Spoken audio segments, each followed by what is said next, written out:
Bismillahirrahmanirrahim. Alhamdulillah wassalatu wassalamu ala Rasulillah wa ala alihi wa sahbihi wa man wala. Halaman 83. Ibnul Qayyim rahimallahu taala masih berbicara tentang salat dan hal-hal yang terkait.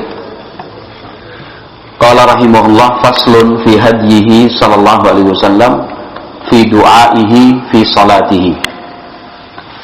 Pasal selanjutnya membahas tentang ajaran dan petunjuk dari Nabi Muhammad SAW tentang doa yang beliau baca di dalam salat.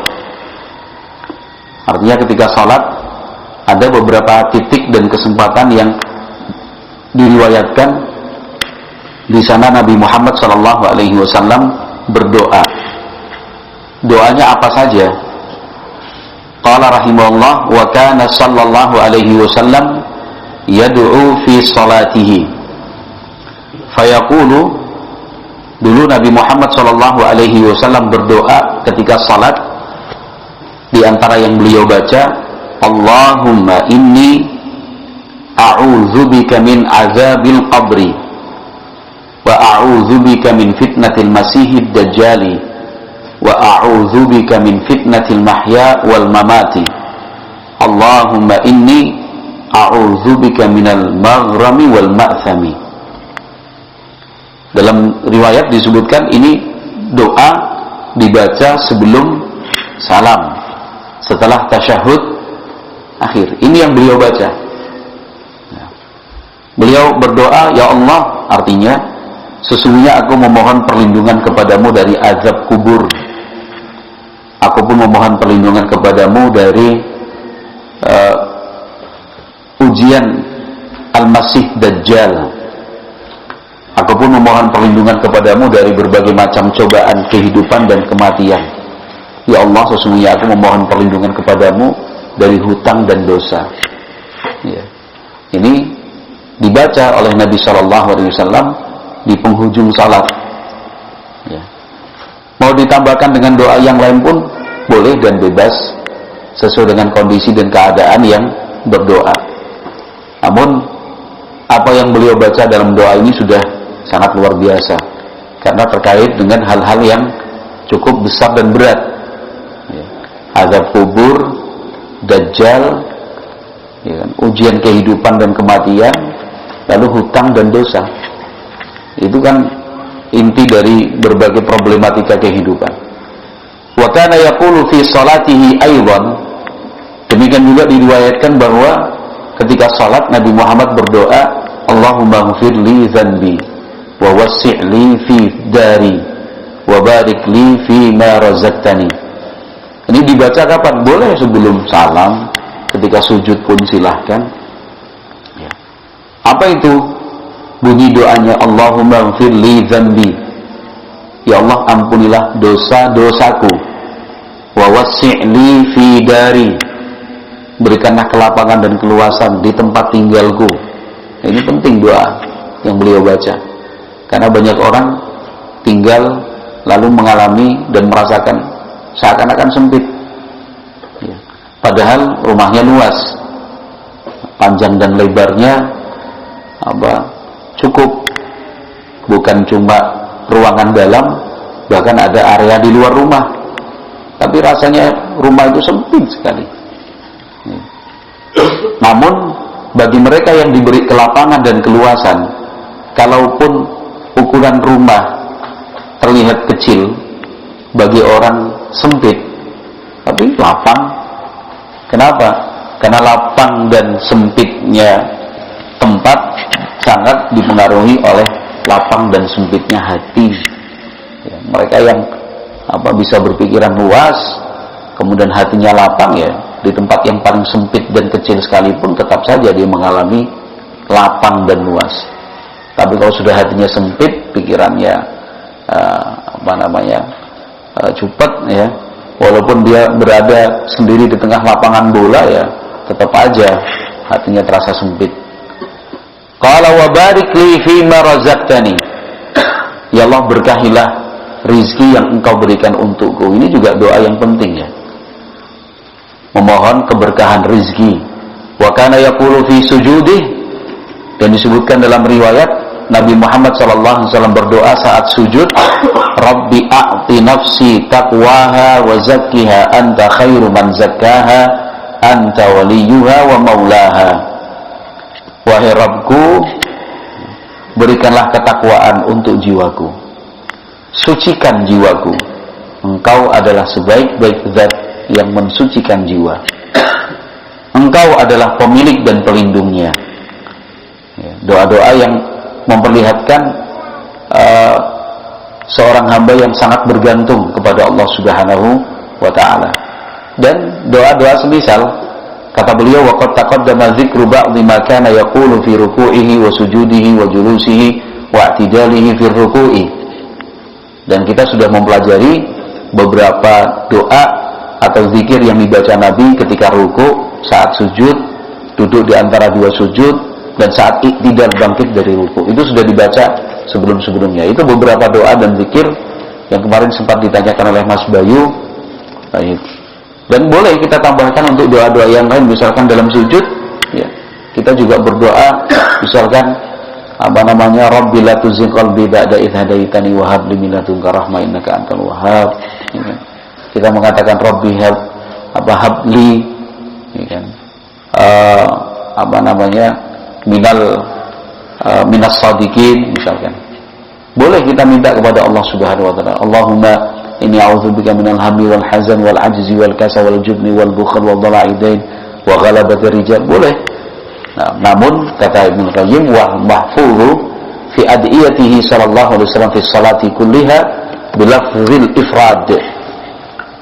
Tetapi riwayat-riwayat yang sahih dari Nabi sallallahu alaihi wasallam terkait doa yang beliau baca saat salat menggunakan dhamir atau lafaz mufrad. Jadi bukan Rabbana atina fid dunya hasanah, tapi Rabbi atini fid dunya hasanah. Jadi dhamir kata ganti yang dipakai menunjukkan mufrad. Mufrad itu satu orang, tidak menggunakan bentuk jamak, ya kan? Itu tadi sudah kita baca. Allahumma inni saya. Bawahnya Allahumma firli saya. Rabbi a'ti nafsi, itu juga saya. Jadi doa-doa Nabi sallallahu alaihi wasallam ketika salat menggunakan kata ganti bentuk tunggal, mufrad. Makanya kita perlu menyesuaikan.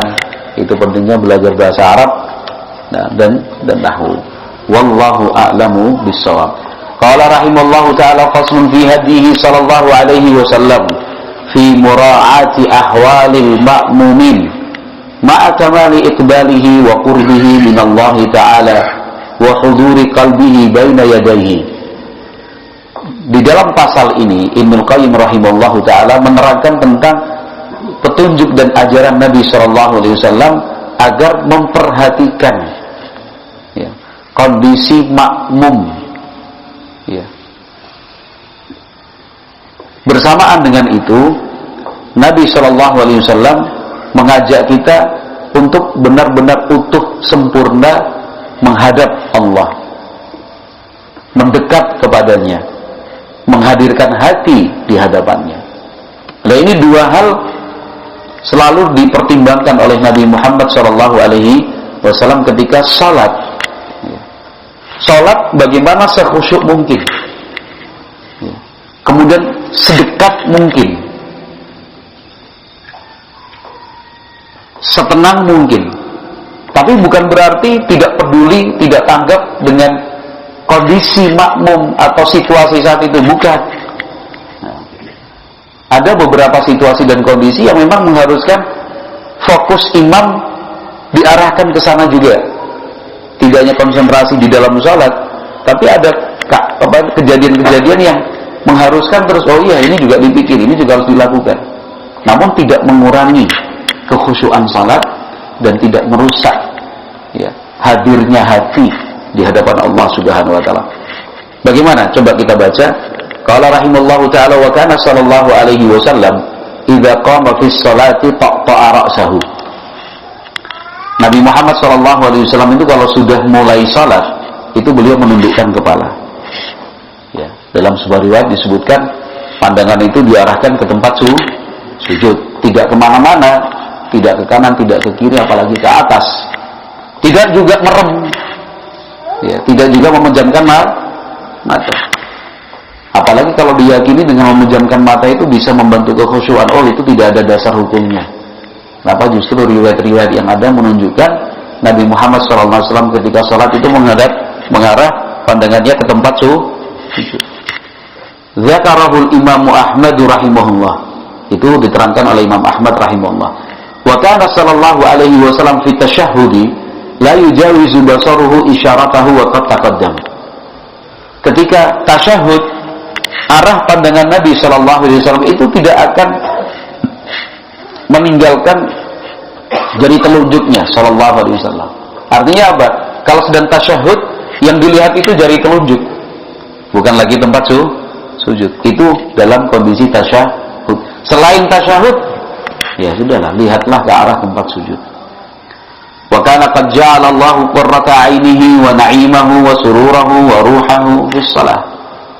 Dan sungguh Allah Subhanahu wa taala telah menetapkan, membantu dan memudahkan bagi Nabi sallallahu alaihi wasallam salat menjadi qurrata 'ainihi, penyejuk mata, wa na'imahu, sesuatu yang menyenangkan, wa sururahu, kegiatan yang membahagiakan, wa ruhahu, ketenangannya itu justru dengan salat. Wa kana yaqulu sallallahu alaihi wasallam, ya Bilal arihna bis shalah. Nabi Muhammad alaihi salatu wasallam sering kali ketika waktu salat telah tiba meminta sahabatnya Bilal untuk mengumandangkan azan. Tapi bahasa yang digunakan oleh Nabi sallallahu alaihi wasallam adalah, ya Bilal, wahai Bilal, arihna bis shalah. Tolong buat kami tenang dengan salat. Ya.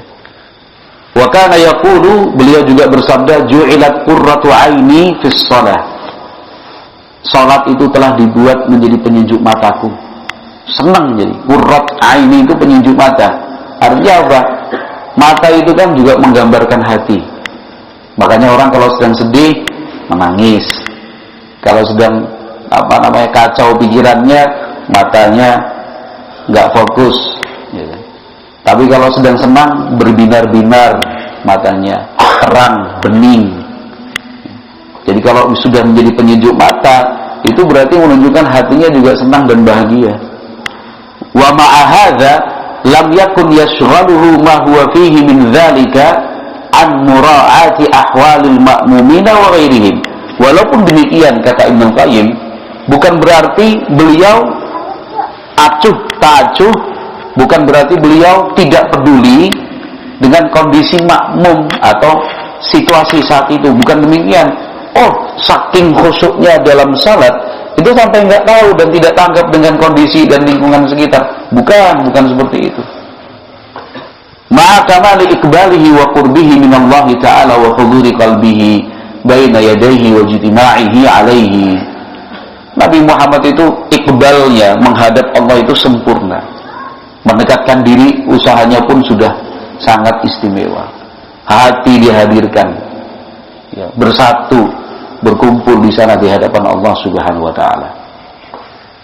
Walaupun demikian, kalau ada sesuatu, sebuah sebab, ya, ternyata beliau juga tanggap. Banyak contoh akan diberikan. Satu, wa kana yadkhulu fi sholati wa huwa yuridu italataha fayasma'u buka as-sabiyyi fayukhaffifuha makhafata an yashqa ala ummihi. Satu, Nabi Muhammad itu pernah ketika akan memulai salat sudah berencana membaca dengan panjang. Mau salat itu sudah berencana bacaannya panjang nanti. Di tengah-tengah salat beliau mendengar ada suara tangisan bayi. Akhirnya salatnya dipercepat. Tetap sempurna ya. Kenapa? Khawatir nanti akan memberatkan ibunya. Ini contoh yang pertama. Khusyuk. Sempurna iya, tumakninah pasti. Tapi bukan berarti Nabi Muhammad itu nggak tanggap dengan situasi.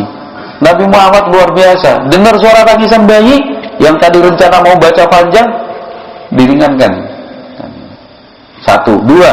wa arsala marratan farisan tali'atan lahu faqama yusalli wa ja'ala yaltafitu ila syi'bil ladzi yaji'u minhu al-farisu wa lam yashghalhu ma huwa fihi an mura'ati hali farisihi.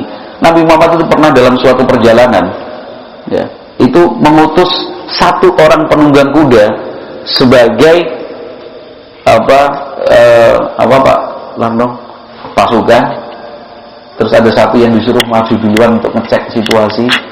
Itu apa namanya?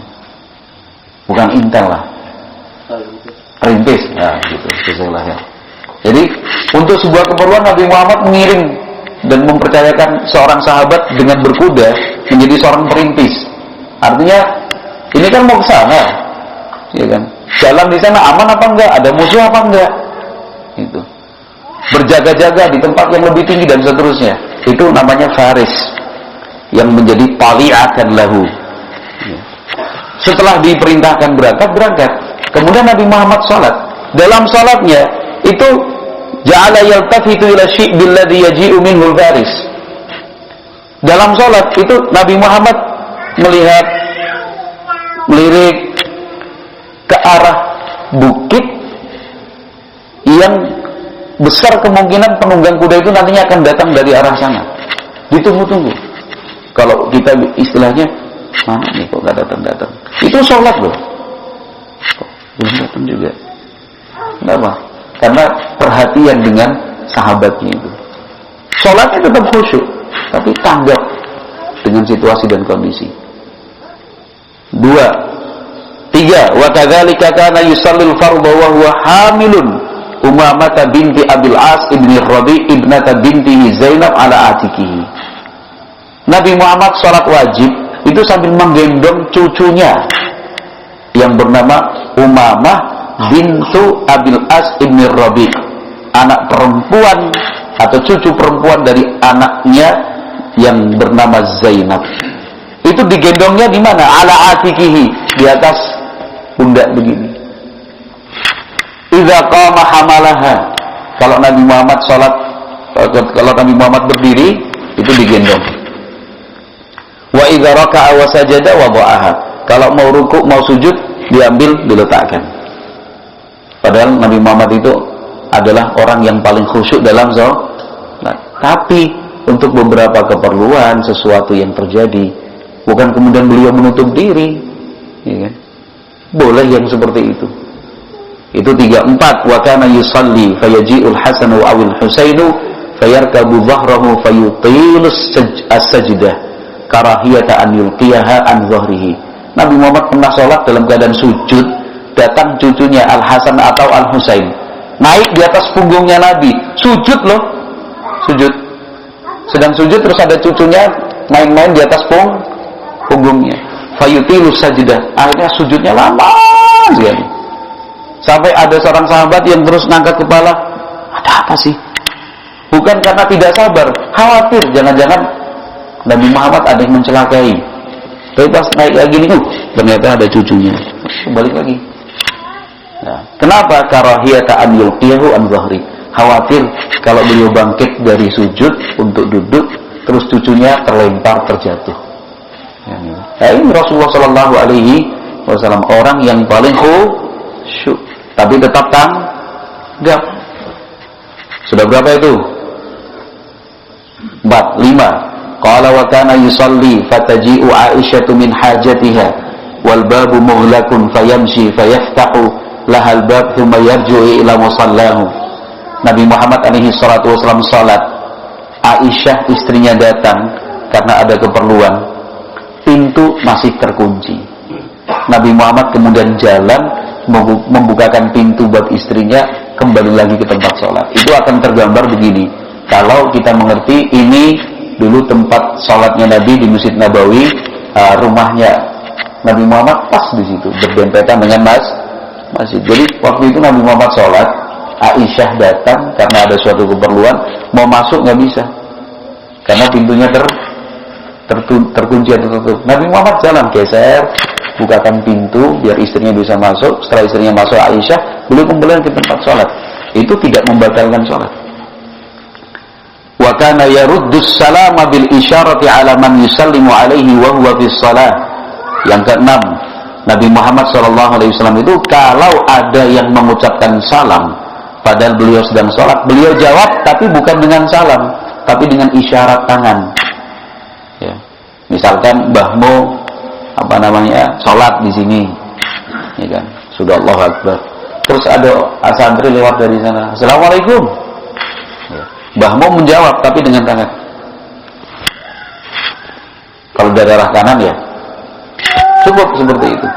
Tidak kemudian Waalaikumsalam. Enggak. Cukup dengan isyarat tangan. Wa qala Jabirun, dalilnya apa? Sahabat Jabir Ibnu Abdullah radhiyallahu anhu mengatakan, ba'atsani Rasulullah sallallahu alaihi wasallam li hajatin thumma adraktuhu wa huwa yusalli. Saya pernah diperintah oleh Nabi Muhammad sallallahu alaihi wasallam untuk sebuah keperluan. Ketika saya datang, ya. Ketika saya datang, Nabi Muhammad sedang salat. Untuk laporan maksudnya. Fasallamtu alaihi. Saya pun salam untuk Nabi. Fa asyara ilayya. Maka beliau pun membalasnya dengan isyarat tangan. Qala wa kana, ini yang keberapa ini? Yang ketujuh ya. Wa kana sallallahu alaihi wasallam yusalli wa Aisyah muqtadibatun bainahu wa bainal qiblati. Nabi Muhammad sallallahu alaihi wasallam pernah salat malam, Aisyah itu ada di depan beliau. Bainahu wa bainal qiblati. Ya, Aisyah istrinya itu masih tidur ya. Masih tidur, posisinya di mana? Di depan Nabi sallallahu alaihi wasallam ke arah kiblat. Fa idza sajada ghamazaha bi yadihi. Kalau Nabi sallallahu alaihi wasallam sujud, ya. Faqabadat rijlaiha, sajada ghamazaha bi yadihi faqabadat rijlaiha. Nabi Muhammad itu terus memegang kakinya Aisyah, kemudian digeser atau ditekuk. Wa idza qama basatathu faqabadat rijlaiha. Setelah dipegang kakinya oleh Rasulullah sallallahu alaihi wasallam, faqabadat rijlaiha. Aisyah kemudian narik kakinya. Wa idza qama, kalau Nabi Muhammad berdiri lagi, kakinya diginiin lagi. Tapi yang dimaksud dalam riwayat ini apa? Nabi Muhammad memegang kaki Aisyah. Jadi mau sujud, misalkan Allah Akbar mau sujud gini, kakinya dipegang, ya kan?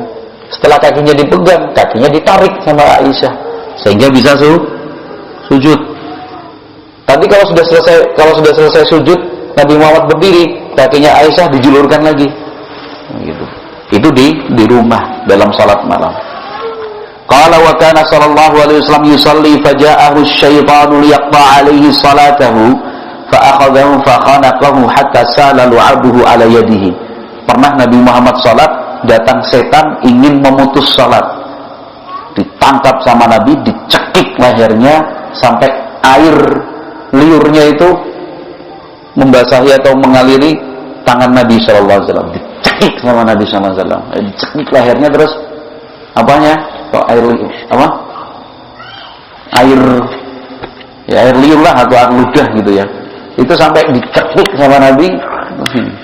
Sampai Nabi Muhammad mengatakan, kalau bukan teringat doa saudaraku Nabi Sulaiman, saya ikat dia di tiang masjid supaya besok dijadikan mainan anak-anak itu. Iya kan? Tapi kan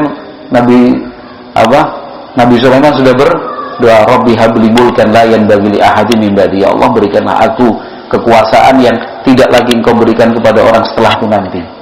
Ya. Sementara setan itu kan ya takluk, ya kan, jin-jin dan segala macam takluknya kepada Nabi Sulaiman. Itu kalau gitu sudah, karena teringat doa saudaraku Nabi Sulaiman, ya sudah saya biarkan. Tapi sempat dicekik oleh Nabi. Artinya dalam sholat Nabi Muhammad melakukan gerakan mencekik. Kalau wa kana yusalli 'alal minbari, yang beberapa ini pokoknya banyak lah ya. Banyak pokoknya. Nabi Muhammad SAW salat di atas mimbar. Wa yarka'u alaihi, berdiri rukuk di atas mimbar. Tapi fa idza ja'atis sajdatu nazala al-qahqara. Tapi pada saat akan sujud, Nabi Muhammad turun ke belakang. Membelakangi para sahabat. Turun dari mimbar. Kenapa? Karena tujuannya ingin memberikan contoh kepada para sahabat tentang tata cara salat. Kalau di atas mimbar kan tambah kelihatan. Fasajada 'alal ardi, beliau sujud di atas lantai. Tsumma sa'ada alaihi, selesai berdiri atau ruku, beliau naik lagi di atas mimbar. Ini kan berarti ada gerakan. Tetap paling khusyuk. Qala wa kana yusalli ila jidarin. Nabi Muhammad itu pernah salat menjadikan tembok sebagai sutra. Ya. Faja'at bahmatun tamurru baina yadayhi. Lewat seekor kambing zaman dulu. Ya.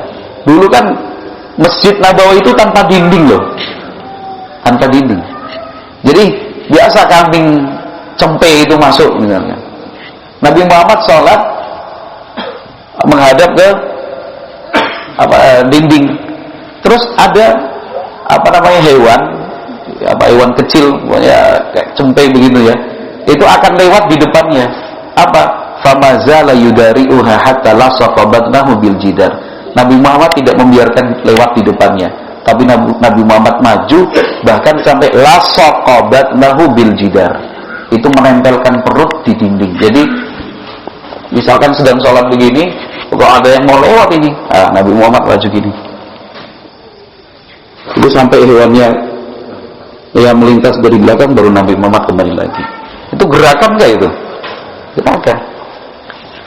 Wa marrat min waraihi, sampai kemudian hewan itu lewat dari arah belakang. Yudari'uha maksudnya yufa'iluha minal mudarati wa hiyal mudafa'ah. Dan itu. Baik. Qala wa kana yusalli faja'athu jariyatan min bani Abdil Muttalib qad iktatalata. Fa akhadhahuma bi yadayhi fanaza'a ihdahuma min al-ukhra wa huwa fi sholati. Disebutkan dalam riwayat bahwa Nabi Muhammad pernah salat, terus ada dua anak perempuan kecil dari Bani Abdul Muttalib bertengkar sama Nabi, dua-duanya dipegang terus dipisah. Wa huwa fis salati. Padahal waktu itu Nabi Muhammad alaihi salatu wasallam sedang salat. Wallahu a'lam bishawab. Itu beberapa riwayat yang menunjukkan bahwa karena ada satu kondisi atau suatu sebab, ya Nabi Muhammad tetap tanggap, bukan kemudian wah salat ini. Kok misalkan sedang sholat kok ada tanda-tanda api kebakaran, hentikan sholat. Jangan. Ini kita nggak mau memutus sama Allah SWT. Bakaran habis rumahnya. Atau misalkan sedang sholat terus kita punya anak kecil kok lari-lari memegang sesuatu yang berbahaya, tahan. Dan itu tidak membatalkan sholat. Pegang anaknya. Misalkan dia main colokan listrik, ya kan? Main colokan jangan. Waduh, anak Allah. Allah harus lebih. Kesetrum anaknya. Nanti akhirnya dirawat di rumah sakit, repot. Nggak usah takut. Riwayatnya udah berapa ini, ya kan? Untuk suatu keperluan, Nabi Muhammad SAW melakukan gerakan di luar sholat secukupnya juga. Wallahu a'lam. Kita lanjutkan pada pertemuan yang akan datang insyaallah. Subhanakallahumma wa bihamdika asyhadu an la ilaha illa anta astaghfiruka wa atubu ilaik. Walhamdulillahirabbil alamin.